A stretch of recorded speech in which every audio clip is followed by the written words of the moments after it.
Halo, saya Listiana Salsanabila akan membahas mengenai pendidikan multikultural di berbagai negara.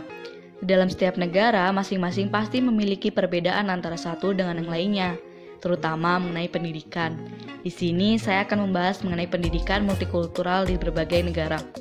Pendidikan multikultural di berbagai negara pastinya memiliki karakteristik yang berbeda-beda, sesuai dengan sejarah, unsur-unsur kebudayaan yang dimiliki, dan visi dalam memandang tentang multikultural itu sendiri. Tiap negara memiliki kekhasan dalam memahami fenomena multikultural. Yang pertama, pendidikan multikultural di Amerika Serikat.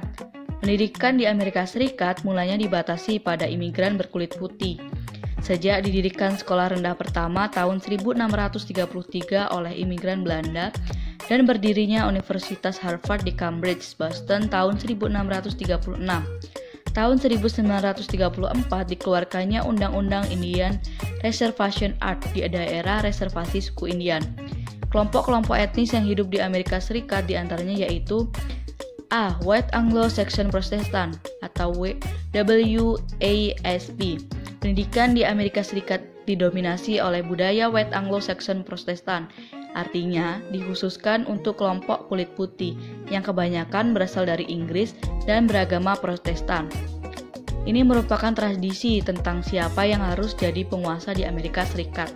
Tradisi ini dikenalkan dan dipertahankan oleh orang Inggris yang merasa superior karena merekalah yang membangun Amerika Serikat dengan pengetahuan dan keterampilan mereka. Lalu B, ada orang Amerika keturunan penduduk asli Amerika atau Native American. Native Amerika adalah penduduk asli yang telah ada di benua Amerika sebelum terjadi gelombang dari kelompok etnis dari Eropa, Afrika, maupun Asia selama 500 tahun. Lalu C, ada orang Amerika keturunan Afrika atau Afrika American. Orang Afrika Amerika merupakan kelompok etnis dari benua Afrika yang pertama yang dijadikan budak oleh orang Spanyol dalam eksplorasi dunia baru Amerika sejak 1619 sampai dengan abad 18. Kedatangan orang kulit hitam ini jumlahnya semakin membesar. Hal ini mendorong pemerintah untuk mengakui kehadiran mereka sebagai budak dalam The 13th Amendment to the Constitution yang mengatur perbudakan secara hukum di tahun 1865. Lalu D, ada orang Amerika keturunan Asia. Yang termasuk kelompok ini adalah mayoritas berasal dari Cina dan Jepang. Di samping imigran dari Filipina, Korea, disusul orang Vietnam yang masuk ke Amerika Serikat beberapa tahun terakhir ini. Lalu E, ada orang Amerika berkebudayaan Spanyol atau Hispanic American. Dan yang terakhir ada White Ethnic American. Kedua, ada pendidikan multikultural di Inggris. Pendidikan multikultural di Inggris terkait dengan perkembangan revolusi industri pada tahun 1650-an. Pada awalnya, Inggris terkenal sebagai masyarakat yang monokultur dan baru sesudah Perang Dunia II menjadi multikultural. Ketika kedatangan tenaga kerja untuk membangun perbaikan taraf kehidupan kelompok kulit putih ini. Ketiga, pendidikan multikultural di Kanada. Di Kanada ada konsep dan kebijakan multikultural yang harus memajukan bangsa dengan membandingkan negara lain.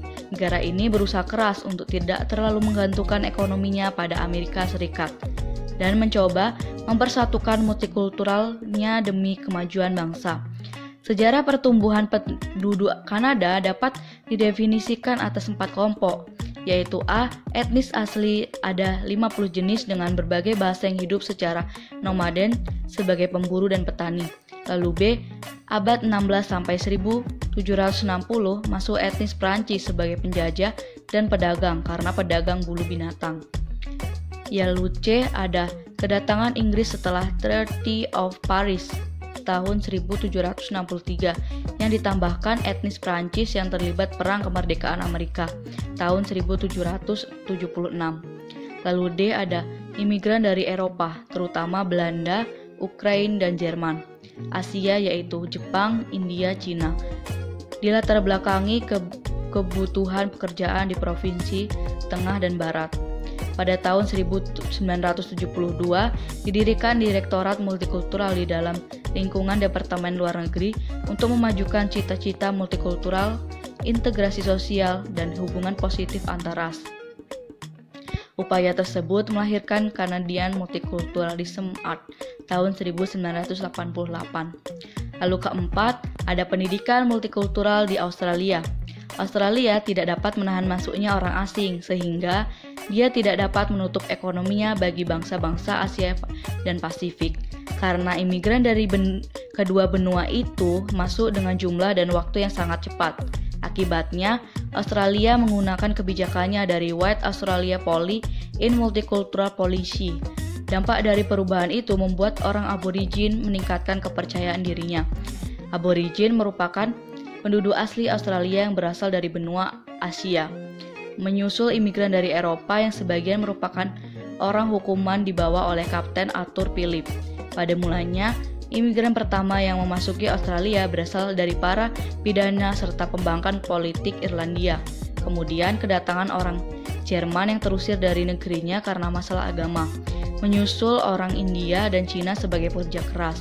Dan ketika ditemukan emas di New South Wales dan Victoria, mulai berdatangan para pekerja dari berbagai bangsa. Dan yang terakhir yaitu pendidikan multikultural di beberapa negara di Asia. Di benua Asia, saya akan membahas negara Cina dan Malaysia. Bagaimana dengan Cina? Cina menerapkan kebijakan khusus untuk melindungi kaum minoritas. Cina menempuh kebijakan itu karena tidak bisa mengelak dari praktek multikultural di negeri ini. Lalu, bagaimana dengan Malaysia? Malaysia merupakan tipikal bangsa dengan multi-etnik di Asia.